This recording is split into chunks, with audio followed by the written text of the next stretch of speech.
homeschooling failing Muslim children? If you made the decision to homeschool your child, do you know for sure that what you're doing right now is actually benefiting them? Just being home with your kids doesn't automatically mean they're learning what they need to survive in society. I remember working with this little boy. His mum called me over to observe him because she was worried he had some behavior difficulties. This was the kind of mum that inspired me. Her living room was filled with posters, books, you name it. It looked like a full-on classroom. But her son, he was always hiding under the table, screaming and crying. She asked me 2 questions. Number 1, does he have learning difficulties? And number 2, do I have to plan every week like a teacher? At the time, I had 5 years of teaching experience, but no formal qualifications. And I said, no, he doesn't. He's definitely bright, although I can't give a diagnosis. And the second thing I said was, yes, you'd have to plan like a teacher. Looking back now, that answer was dangerous. It's been over 10 years since then, and I've gained qualifications, trained in early childhood development, and worked with hundreds of families. And now I realize that mom, she wasn't failing, but the system around her, that was failing her.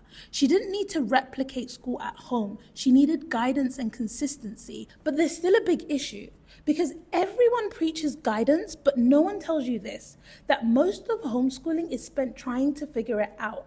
And while that's okay, what's not okay is staying stuck there. It becomes a problem when years go by and our children still aren't thriving because we're still trying to figure it out without direction. Most Muslim parents begin homeschooling when their child is around 3 years old. And right now, we're getting our curriculum from TikTok and Instagram, creators with no teaching background and advice that's more vibes than actually verified. There's a common misunderstanding that's been spread around. Early childhood is all about play. But the truth is, it is about learning through play, not just play. I've spoken to so many sisters who say, oh, we just get the pots and pans out. They're young and I'm figuring it out. Or, oh, they'll learn to read and write at 7. I'll teach them later. But here's the issue. This is where I meet those same children again years later, and they're 10 years old, still struggling to read and write properly. Their parents are still trying to figure it out. And here's the thing, the reality of homeschooling is that you spend your whole journey figuring out each stage, just like parenting. Each child is different, each need is different, but we can't hide from the facts. Research from the National Early Literacy Panel found that early reading skills before age 5 are strong predictors of later academic success, especially in reading comprehension and vocabulary. And according to the Harvard Center on the Developing Child, the brain develops more than 1 million neural connections every second in the early years. These years shape learning, behavior, and healthful life. Learning through play doesn't mean chaos. It means asking questions, exploring textures, having meaningful conversations, building stories and vocabularies, introducing structured literacy in playful ways. We also need to understand cultural expectations. In England, formal education starts at 4. In Scandinavian countries, yes, children start reading later, but they have high levels of state-supported play-based preschool that still introduces learning goals in a creative ways. So when we say, well, they start at 7 in Sweden, we have to remember their version of play is structured, intentional, and deeply funded. Now I know, you might be thinking, but we're just trying to raise pious children. What if I just want them to memorize Quran? We're preparing them to be entrepreneurs for jobs that don't exist yet. And I hear you, but what if your child doesn't want to be an entrepreneur or a business owner? And by you dropping the ball every single time, whether it's ditching a program, moving countries, giving up when it gets hard, what you're really doing is showing your child how to do the same. I'm an entrepreneur, and let me tell you, it takes a lot more resilience than you think. Every time you start and stop, your child is watching. Every time you say, we'll just try something new, they're learning that quitting is the norm. So if you are trying to raise an entrepreneur, make sure that you're modeling the grit it takes to actually be one. And what if they want to become a doctor or an engineer or provide for a family in a world that demands literacy and skills? Data from the National Literacy Trust show that children who struggle with language at age 5 are 5 times more likely to fail to meet expected English standards by 11. These statistics aren't just here to scare you. They're here to remind us your child's future, it's shaped by what you do daily, including your du'as.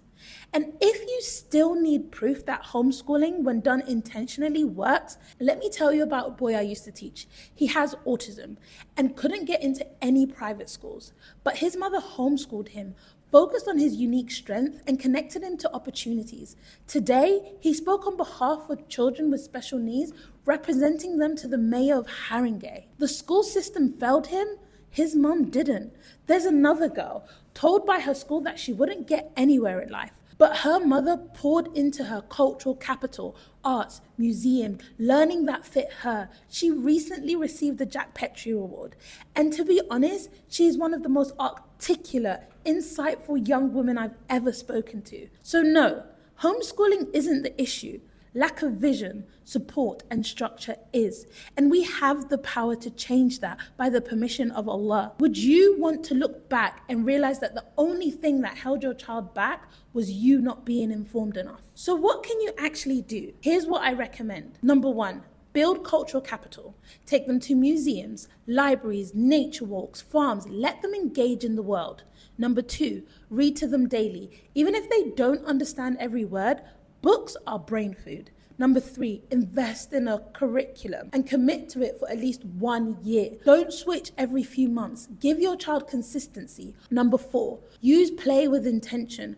Build literacy through conversations, storytelling, phonics games, role-playing, cooking, and puzzles. Number 5, stop comparing your homeschool to traditional school. Homeschooling is not school at home. It's about meeting your child where they are and guiding them forward with love, structure, and strategy. Number 6, don't do it alone. Enroll in training, not necessarily homeschool specific, but anything that strengthens you as a parent educator. This could be child development, literacy, parenting, or behavior strategies. Number 7, use support systems. If it's hard, consider enrolling in an online school part-time or hire a tutor. You don't have to do everything yourself. Even the wealthy outsources parts of their children's education. What they don't do is wing it. And number 8, model consistency. Your child learns far more from your habits than your words. Show them what it means to follow through even when it's tough.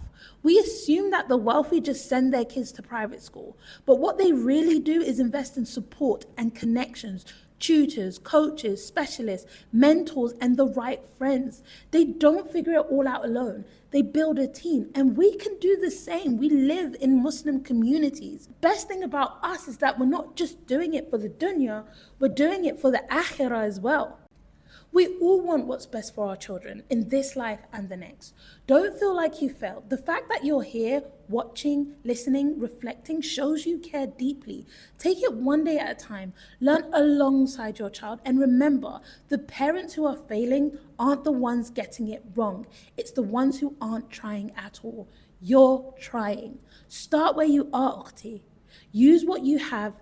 Build what they need, and maybe one day it's your child building something that's going to give them the most sadaqah jariyah in the dunya, in the akhirah. Standing in front of Allah subhanahu wa ta'ala, and Allah is so pleased with them because of all the hard work you've put in.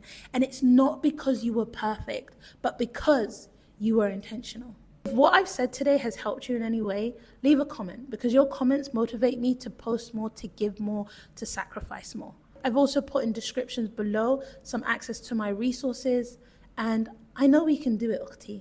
I know we can benefit the ummah, because how to teach my ummah, our goal is to make sure that every Muslim child thrives in both deen and dunya.